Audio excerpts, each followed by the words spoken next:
খামারির অনুরোধে একটি এলাকায় কিছু সংখ্যক গরুকে এলএসডি ভ্যাকসিন প্রদানের কিছু দৃশ্য ভিডিও আপনাদেরকে দেখাবো।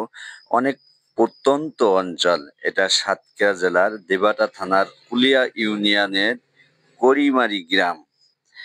এখানে অনেক কষ্টসাধ্য করে যেতে হয়, তারপরেও খামারির অনুরোধে এখানে যাওয়া হয়েছে।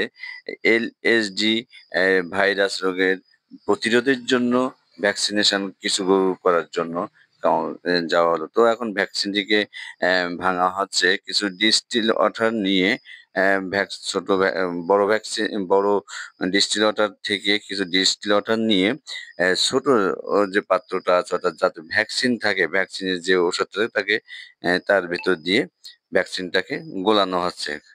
গোলানোর পরে ঝাঁকাঝাঁকি করার পরে যে ডিস্টিল ওয়াটার থাকে তার ভিতরেই এই ভ্যাকসিনটাকে নিয়ে গলানো করা হয়। দেখেন এই এত খারাপ পথ, তারপরেও খামারির অনুরোধে এলএসডি ভ্যাকসিন করার জন্য যাওয়া হচ্ছে। ওই যে দূরের যে পথ দেখা যাচ্ছে, ওই যে পাড়াটা, এটা করিমারি গ্রাম।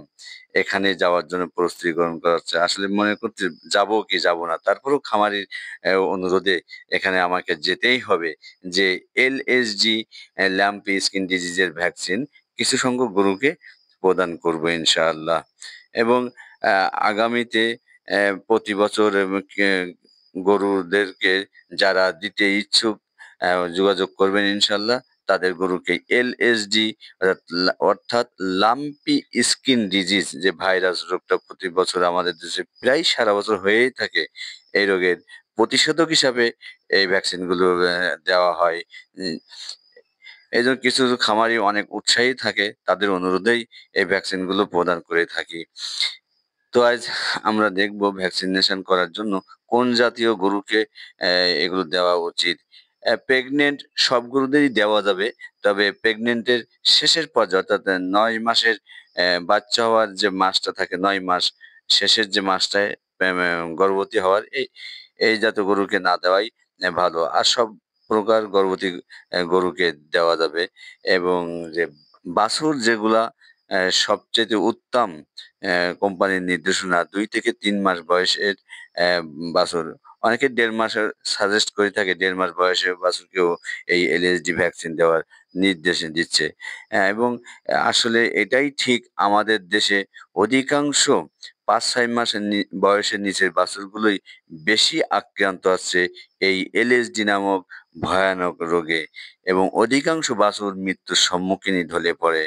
এবং যে আমি অনুরোধ করব, যে গরু বাছুরগুলো খুব জটিল আকার ধারণ করবে এলএসডিতে, তাদেরকে অবশ্যই নিকটস্থ লাইফ স্টক অফিস অর্থাৎ প্রাণী সম্পদ যে আমাদের হসপিটালগুলো থাকে, অবশ্যই সেখানে নিয়ে যাওয়া উচিত এবং তাদের শরণাপন্ন হয়ে পরামর্শ গ্রহণ করা উচিত। আপনারা সবাই করবেন ইনশাআল্লাহ।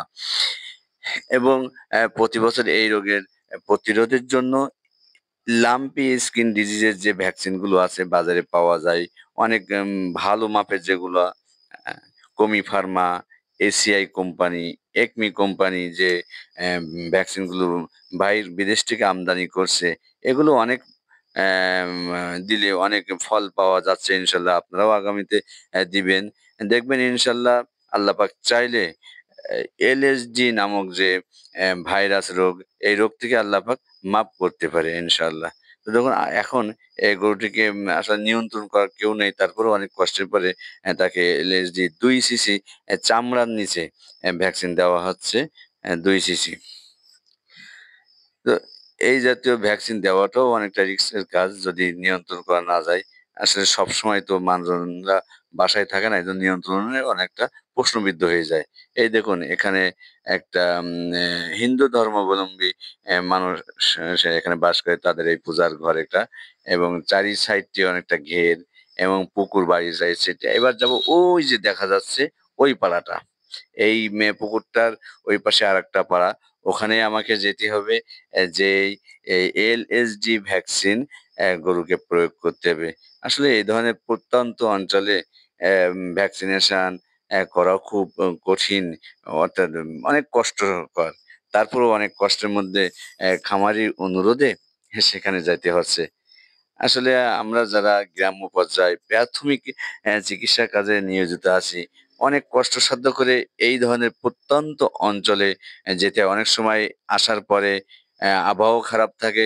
অনেক সময় যদি বৃষ্টি হয়, তো কাদাতে আটকে যেতে হয়। এখান থেকে বাইর হওয়াও অনেক কঠিন হয়ে যায়। প্রায় পাকা রাস্তা হতে এই পাড়াটা আ প্রায় ১ কিলোর মতন, প্রায় ১ কিলোর মতন দূর পাকা রোড হতে।